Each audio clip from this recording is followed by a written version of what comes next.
Kinshasa, Lubumbashi, Matadi, Goma, Mbandaka, Mbujimai, Kisangani, Kenge, Kindu, Gemena, Kalemi, Bukavu, Lusambo, iWeb.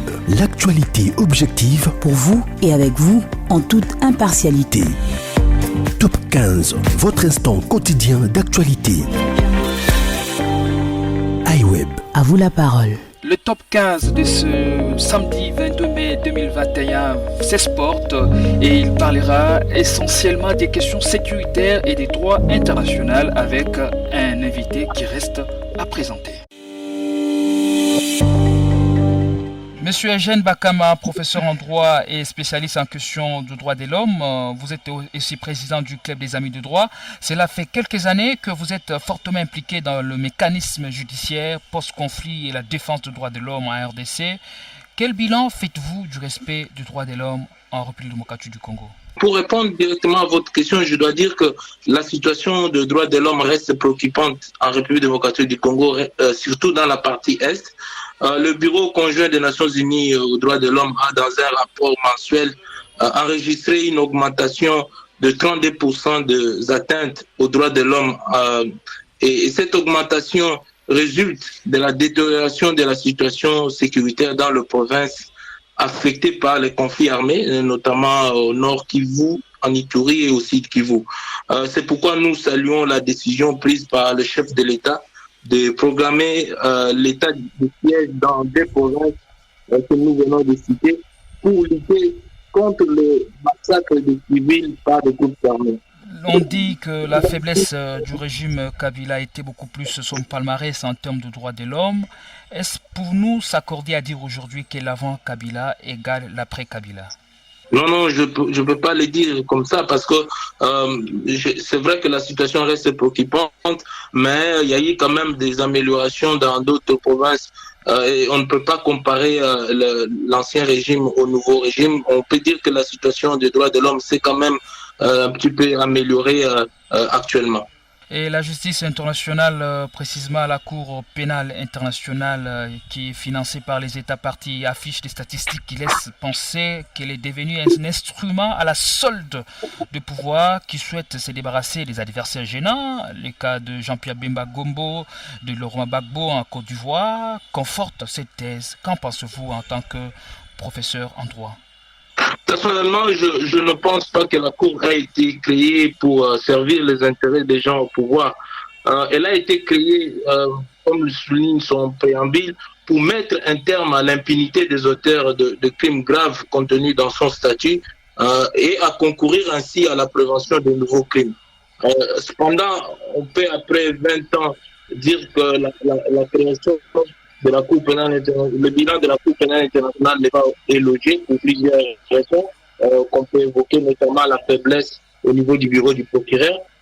Mais en même temps, je ne nie pas que la politique, l'influence de la politique dans le fonctionnement de la justice, la même justice peut être faite au niveau national. On voit comment fonctionne la justice nationale. Il y a toujours cette influence du politique vers la justice. Heureusement qu'au niveau de la Cour, les juges sont là pour appliquer les statuts de Rome et ont la possibilité d'acquitter un individu s'ils ne sont pas convaincus de sa culpabilité au-delà de tout doute raisonnable. Et qu'en est-il des chefs d'État européens qui n'ont jamais été poursuivis ? Et comment ça se passe à ce niveau-là ?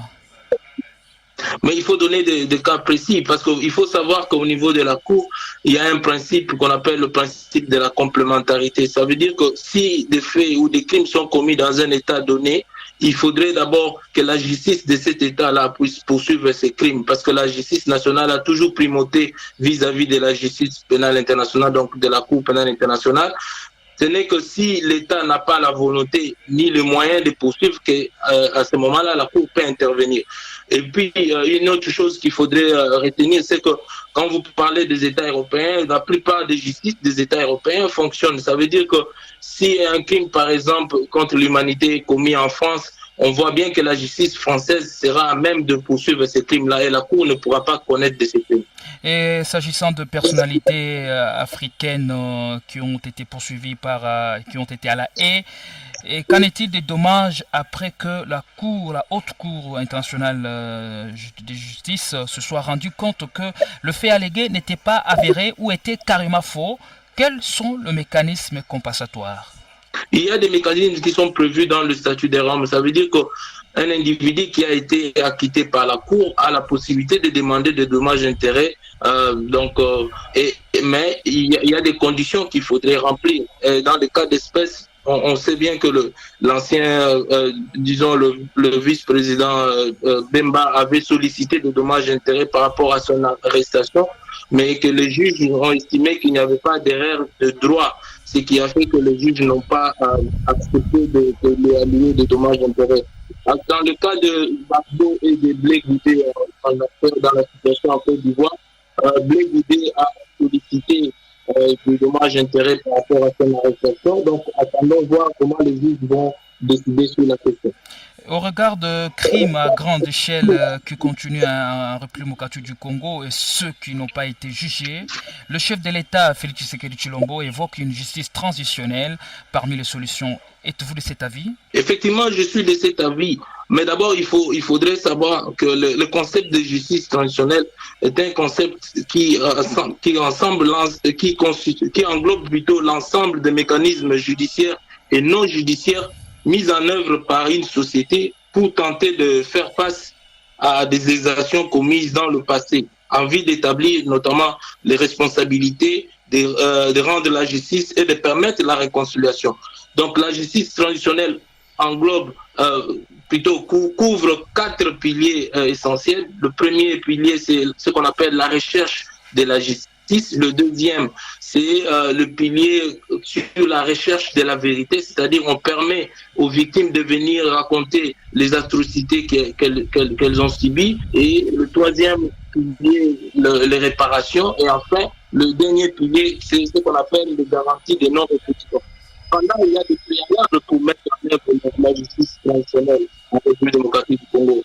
Le premier préalable, c'est la volonté politique. Et on le voit à travers ses discours, le président de la République va dans le sens de mettre en place la justice transitionnelle. Donc il y a une certaine volonté politique qui est là. Mais au-delà de cette volonté politique, il faudrait notamment faire des consultations au niveau national, aller sur le terrain, discuter ou parler avec les victimes pour savoir ce qu'elles veulent comme mécanisme de justice transitionnelle. Et pour nous pensons que les autorités congolaises doivent organiser les états généraux de la justice transitionnelle, ce qui va permettre d'avoir une stratégie nationale de justice transitionnelle dans ce pays.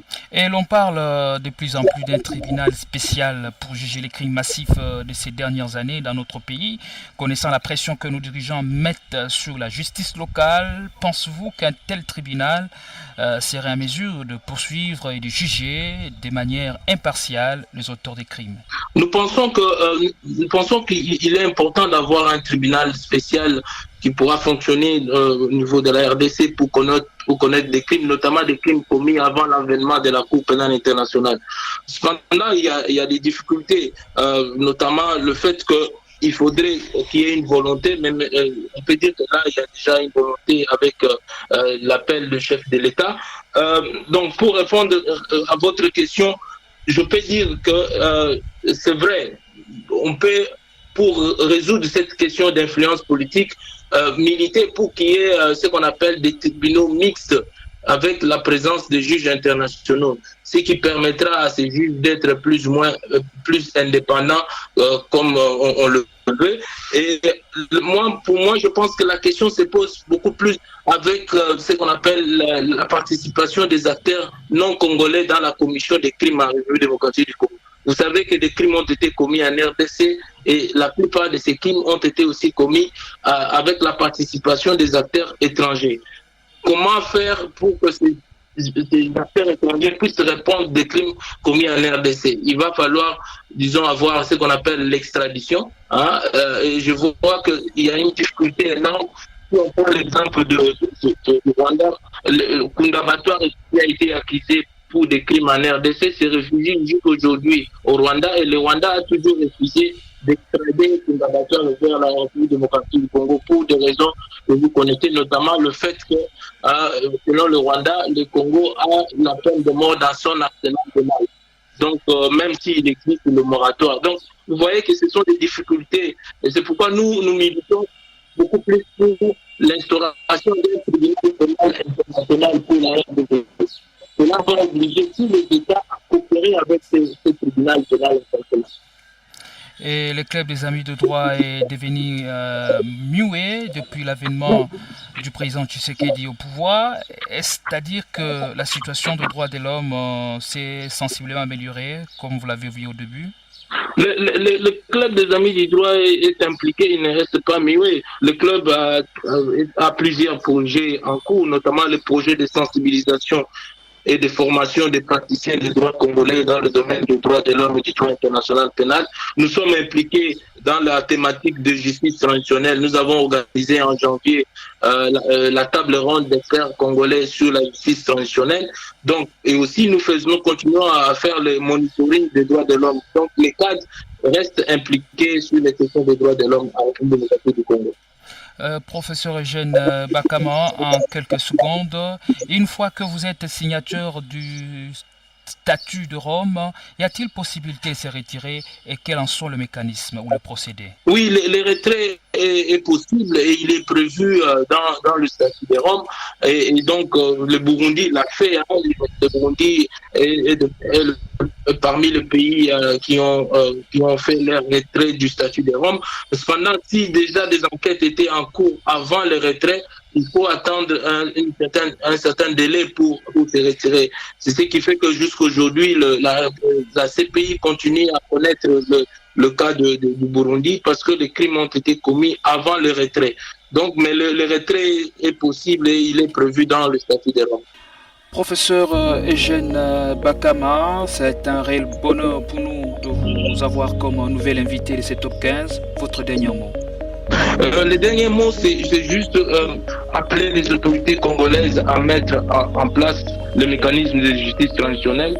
Vous savez, les crimes qui ont été commis en République démocratique du Congo sont tellement nombreux que la justice nationale ne pourra pas seule poursuivre tous ces auteurs. Il faudrait que les autorités congolaises puissent mettre en place des mécanismes de justice transitionnelle. Ces mécanismes vont permettre à ce que les responsables puissent d'un côté être poursuivis, de l'autre il faudrait qu'il y ait ce qu'on appelle la recherche de la vérité, que les victimes puissent venir dire ce qu'elles ont vécu comme atrocité. C'est là pour amener vers la réconciliation des Congolais et des Congolais. Merci professeur Eugène Bakama de la disponibilité que vous nous avez accordée. C'est moi qui vous remercie. C'est la fin complète de ce top 15, mesdames et messieurs. Merci de nous avoir choisis et de l'avoir suivi. Nous avons reçu aujourd'hui Eugène Bakama, professeur en droit et spécialiste en questions de droit de l'homme. Et je signale qu'il nous a accordé cet entretien à partir de la Belgique, où il se trouve grâce aux nouvelles technologies de la communication et de l'information. Au prochain numéro, avec la dose de plaisir. Merci pour votre aimable attention. À très bientôt pour un prochain numéro de Top 15.